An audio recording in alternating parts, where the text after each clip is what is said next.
কার্তিক, তুই কি বেশি জানিস? আমি তোর থেকে বড়, তুই আমার থেকে ছোট।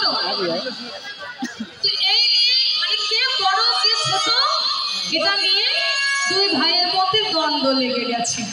দুই ভাই ঝগড়া করছে, ঝামেলা করছে। করতে করতে করতে করতে হঠাৎ ওই ঝগড়া থেকে হাতাহাতি শুরু হয়ে গেছে, হানাহানি শুরু হয়ে গেছে।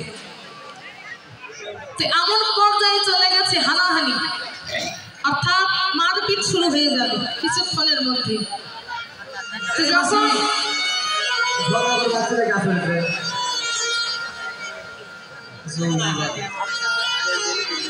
যখন এই কার্তিক আর গণেশ ঝগড়া লেগেছে, কার্তিক বলছে গণেশ আমি তোর থেকে বড়, গণেশ বলছে না না কার্তিক তুই আমার থেকে ছোট, আমি তোর থেকে বড়।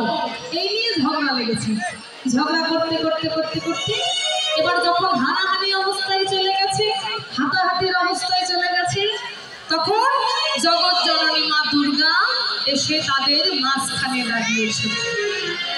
মা দুর্গা যখন তাদের মাঝখানে দাঁড়ালেন, দাঁড়িয়ে দেখছে ছেলেরা, যে ছেলে আমার কখনো ঝগড়া ঝামেলা করে না, সেই দুই ভাইয়ের মধ্যে যে মধুর মিল, সেই মিলের মধ্যে আজ ফাটল ধরল কিভাবে? তখন বললেন বাবা হঠাৎ করে আজ তোরা ঝগড়া করছিস কেমন?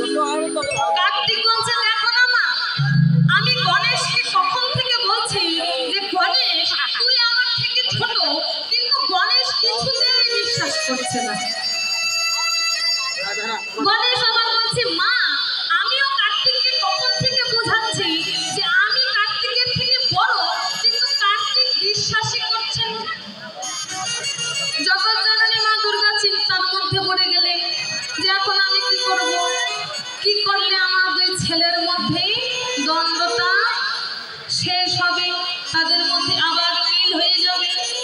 ভাবতে ভাবতে ভাবতে ভাবতে মা দুর্গার মনে পড়লো যে দেখি আমার কোন ছেলে পিতামাতাকে বেশি ভালোবাসে, আজ আমি পরীক্ষা করব।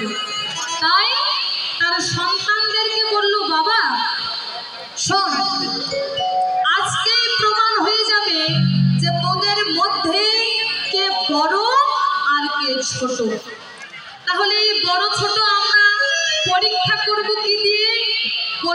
বললেন একটা শর্ত আছে, তোদের বড় ছোট আমি বলে দেব তোরা বড় ছোট কে, তবে তোদের একটা পরীক্ষা দিতে হবে। এই পরীক্ষায় যে সফল হতে পারবে সেই আমার বড় ছেলে, আর যে পরাজিত হয়ে যাবে সে আমার ছোট ছেলে। তো বলো মা আমাদের কি পরীক্ষা দিতে হবে? তখন জগৎ জননী মা দুর্গা আবার কি করলেন?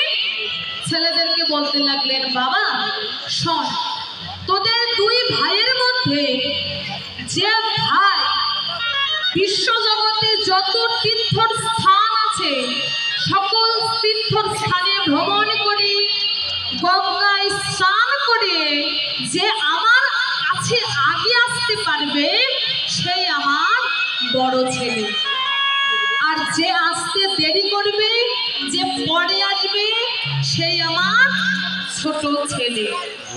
যখন বলেছে বাবা এই পরীক্ষা তোদের দিতে হবে, তখন কার্তিক মনে মনে হাসছে। কার্তিক কেন মনে মনে হাসছে বাবা? কার্তিকের বাহন কি? ময়ূর। কার্তিক মনে মনে ভাবছে আর হাসছে যে গণেশ আমার বাহন তো ময়ূর, আর ময়ূরের পিঠে চড়ে আমি এই বিশ্বজগতের সকল তীর্থস্থান পরিক্রমা করে আমি তো বাবা মার কাছে আগে। আর গণেশের বাহন কি বাবা? ইঁদুর। আর তোর বাহন ওই ছান্ন ছোট্ট একটা ইঁদুর। আর তোর দেহটাই একবার দেখেছিস? তোকে যদি ইঁদুরের ঘাড়ে চাপায় তাহলে ইঁদুর কি আর আস্ত থাকবে?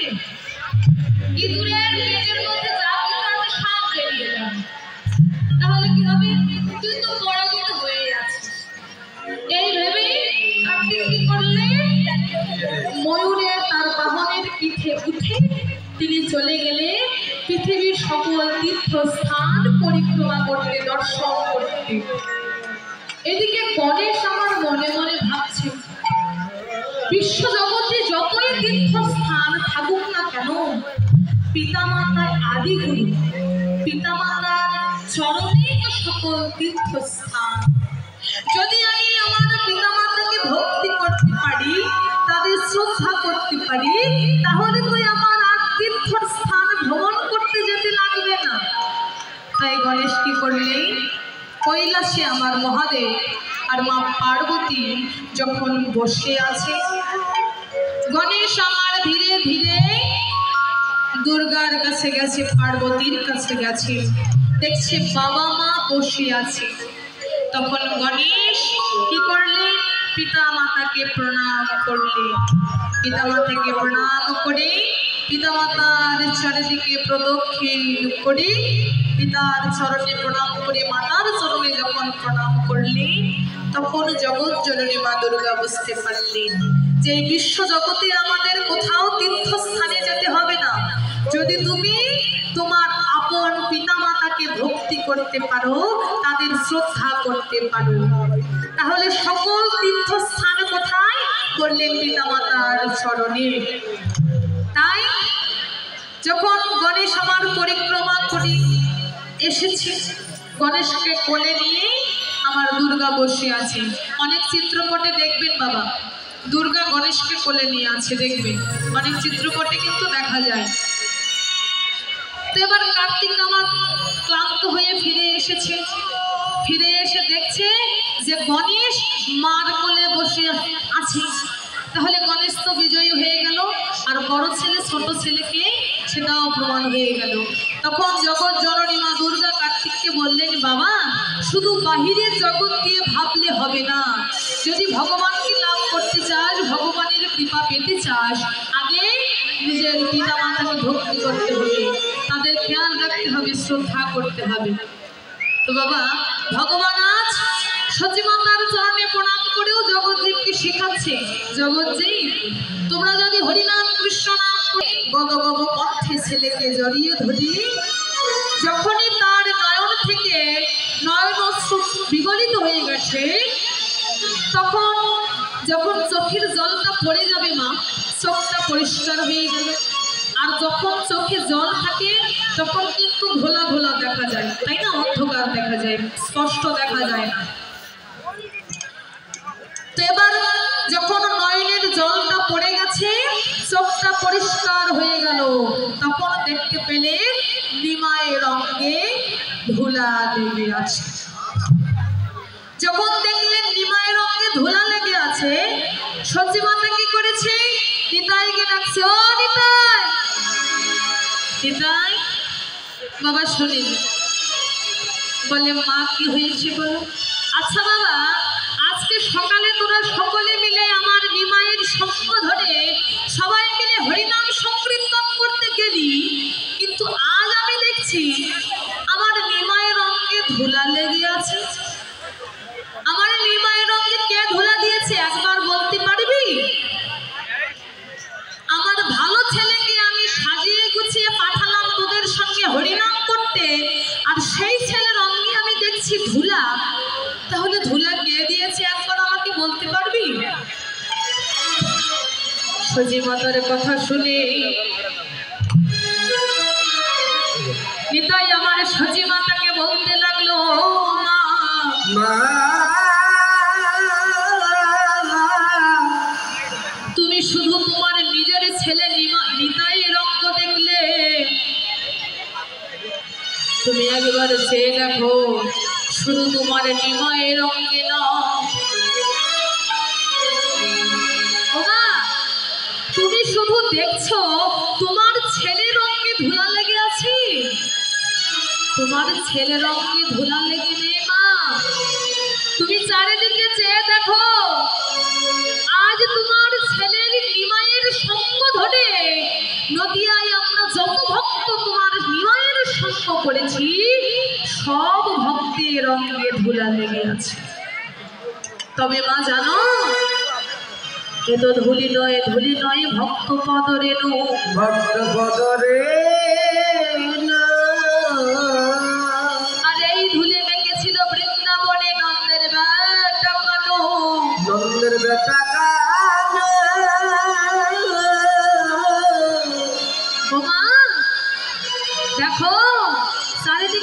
দেখো সব ভক্তির অঙ্গে ধুলা লেগে আছে, কিন্তু মা এটা তো ধুলা নয়।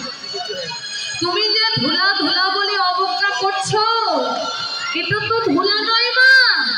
এটা কি জানো? ভক্ত পদ রেণু।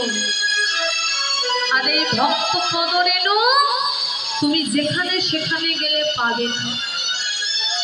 সচিমাতা আমার রেগে গেছে, রেগে গিয়ে বলছে, ও নিতাই, ভক্ত পদ রেণু হোক আর যাই হোক, আমার ছেলের অঙ্গে কে ধুলা দিয়েছে একবার আমাকে বল। নিতাই বলছে, মা তোমার নিময় রঙে আজ আমরা কেহই ধুলা দেই না। আজ শ্রীধাম নবদ্বীপ মাঝে, নবদ্বীপ মাঝে সেই খেলা হলো হরি নামে গড়াগড়ি দেওয়ার খেলা। হরি নামে গড়াগড়ি দেবার খেলা, হরি নামে গড়াগড়ি দেওয়ার খেলায় আমাদের কথা হয়েছিল মা, যে হরি নামে গড়াগড়ি দেওয়ার খেলায় যে ভাগ্যবান ভক্ত একবার ওই ধরণীর ধুলায় বদনে বলো হরি বলো হরি বলে নয়ন জলে ভক্ত প্লাবিত করে, যে ভক্ত একবার ধরণীর ধুলায় আগে গড়াগড়ি দিতে পারবে, শুধু আজকে নয় মা, যতদিন বিশ্ব জগৎবাসী বেঁচে থাকবে ততদিন পর্যন্ত তার জয় জয় গান থেকে যাবে। থেকে